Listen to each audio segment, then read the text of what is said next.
Hi friends, welcome to traders win Telugu. ఈరోజు మనం ఈ వీడియోలో 4 పెన్నీ స్టాక్స్ గురించి డిస్కస్ చేద్దామండి.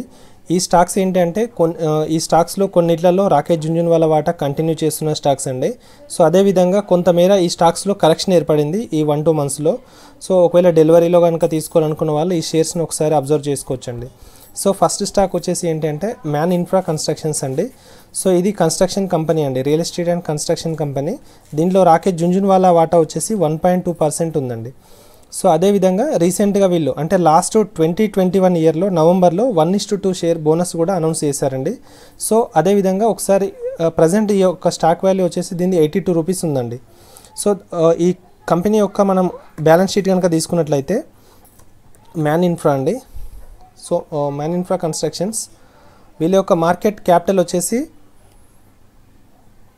3063 crores ఉందండి. సో దీని యొక్క హయ్యెస్ట్ వాల్యూ 134 రూపీస్ రీచ్ అయింది, లోయెస్ట్గా 41 రూపీస్ టచ్ చేసిందండి. సో వీళ్ళ యొక్క కాంపిటీటర్స్ వచ్చేసి మ్యాక్రోటెక్ డెవలపర్స్ అండి, నేషనల్ స్టాండర్డ్, అదేవిధంగా కేఎన్ఆర్ కన్స్ట్రక్షన్స్ ఇలా ఉన్నారు. సో వీళ్ళ యొక్క సేల్స్ వచ్చేసి మార్చ్ 2022లో క్వార్టర్లో 2064 crores ఉందండి. ఎక్స్పెన్సెస్ వచ్చేసి 209 crores ఉందండి. సో అదేవిధంగా వీళ్ళ యొక్క ప్రాఫిట్ అండ్ లాస్ కనుక తీసుకున్నట్లయితే మార్చిలో సేల్స్ వచ్చేసి 961 crores ఉందండి. సో ఎక్స్పెన్సెస్ వచ్చేసి 714 crores ఉందండి. సో బ్యాలెన్స్ షీట్ వచ్చేసి షేర్ క్యాపిటల్ ఈ క్వార్టర్లో పెంచుకున్నారండి, 74%, 74 crores ఉందండి. సో ఇది మనకి మ్యాన్ ఇన్ఫ్రా షేర్ గురించి అండి. సో ఆ తర్వాత నెక్స్ట్ స్టాక్ వచ్చేసి TV18 అండి. TV18 బ్రాడ్కాస్ట్ అండి. ఇది ప్రజెంట్ దీని యొక్క షేర్ వాల్యూ వచ్చేసి 37 రూపీస్ ఉందండి. ఈ TV18 బ్రాడ్కాస్ట్ వచ్చేసి CNBC, TV18, CNBC ఆవాజ్ అని ఇలాంటి న్యూస్ ఛానల్స్ ఇవన్నీ కూడా TV18 బ్రాడ్కాస్ట్ కిందకే వస్తాయండి. సో ఈ స్టాక్లో రాకేష్ జుంజున్వాలా వాటా వచ్చేసి 2% ఉందండి.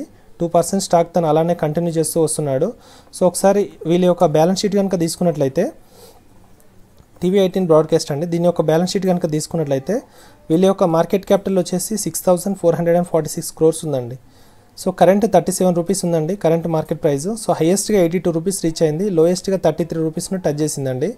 సో మార్కెట్లో వీళ్ళ యొక్క కాంపిటీటర్స్ వచ్చేసి Zee entertainment, Sun TV network, PVR ఇలా ఉన్నారండి. సో అదేవిధంగా వీళ్ళ యొక్క సేల్స్ కనుక తీసుకున్నట్లయితే మనం జూన్ 2022 క్వార్టర్లో 1265 crores సేల్ చేశారండి. అదే ఎక్స్పెన్సెస్ వచ్చేసి కూడా 1207 crores ఉందండి. సో అదేవిధంగా వీళ్ళ యొక్క ప్రాఫిట్ అండ్ లాస్ కనుక గమనించినట్లయితే 5636 సేల్స్ crores అయ్యాయండి. అదేవిధంగా ఎక్స్పెన్సెస్ వచ్చేసి కూడా 4700 crores ఉందండి. సో ఇది అండి TV18 బ్రాడ్కాస్ట్ గురించి. దీంట్లో ప్రమోటర్స్ కనుక తీసుకున్నట్లయితే ఫారెన్ ఇన్వెస్టర్స్ వచ్చేసి 10% ఉందండి, డొమెస్టిక్ ఇన్వెస్టర్స్ వచ్చేసి 1% ఉన్నారండి. పబ్లిక్ వాటా వచ్చేసి 27% ఉన్నది, ప్రమోటర్ వాటా వచ్చేసి 60% ఉందండి. సో ఇది TV18 బ్రాడ్కాస్ట్ గురించి అండి. ఆ తర్వాత నెక్స్ట్ స్టాక్ వచ్చేసి జియోజిత్ ఫైనాన్షియల్స్ అండి. సో జియోజిత్ వచ్చేసి ఇది ఏంటి అంటే వీళ్ళు లోన్స్ ప్రొవైడ్ చేస్తారండి ఈ కంపెనీ. సో అదేవిధంగా రీసెంట్గా వీళ్ళు ఏం చేస్తారంటే స్టాక్ మార్కెట్లో ట్రేడింగ్ అడ్వైజరీ లాగా, తర్వాత ట్రేడింగ్ ప్లాట్ఫామ్ క్రియేట్ చేయడం, దీంట్లో కూడా ఎంటర్ అయ్యారండి. సో వీళ్ళు ఏంటి అంటే NBFC కిందకి వస్తారండి వీళ్ళు యాక్చువల్గా. ఇందులో వచ్చేసి రాకేష్ జుంజున్వాలా 2004 నుంచి ఈ కంపెనీలో 7.5% స్టాక్ తన హోల్డ్ పెట్టుకుంటూ వస్తున్నాడండి.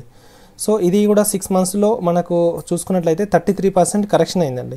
సో లాస్ట్ మనం 6 మంత్స్ కనుక తీసుకున్నట్లయితే ఈ స్టాక్ 33% కరెక్షన్ అయింది. సో ఒకసారి దీని యొక్క బ్యాలెన్స్ షీట్ కనుక తీసుకున్నట్లయితే మనం వీళ్ళ యొక్క మార్కెట్ క్యాపిటల్ వచ్చేసి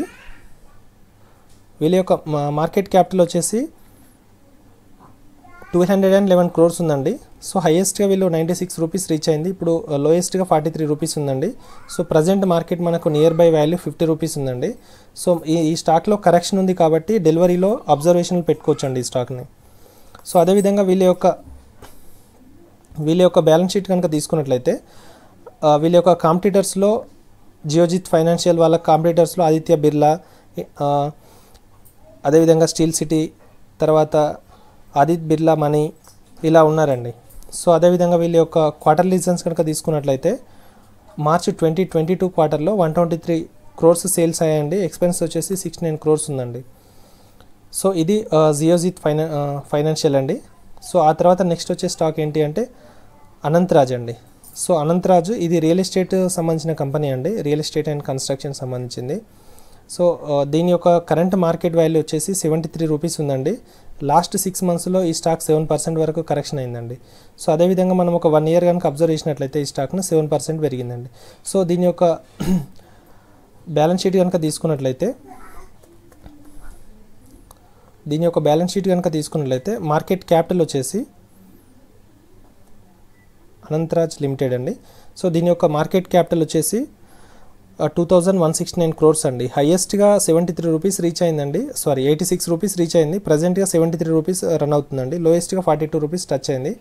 సో మార్కెట్లో వీళ్ళ యొక్క కాంపిటీటర్స్ కనుక తీసుకున్నట్లయితే డిఎల్ఎఫ్, గోద్రేజ్ ప్రాపర్టీస్, తర్వాత ఫినోలెక్స్, అదేవిధంగా జిఆర్ ఇన్ఫ్రా ప్రాజెక్ట్స్ ఇలా ఉన్నారండి.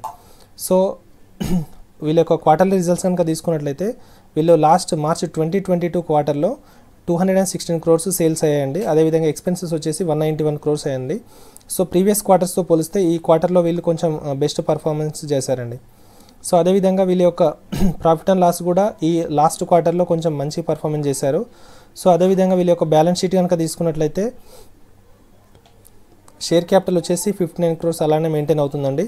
సో దీంట్లో ప్రమోటర్స్ వాటా తీసుకున్నట్లయితే 65% ఉందండి. సో ఫారెన్ ఇన్వెస్టర్స్ 4 అదేవిధంగా డొమెస్టిక్ ఇన్వెస్టర్స్ 0.07, అదేవిధంగా పబ్లిక్ వచ్చేసి 30% ఉందండి.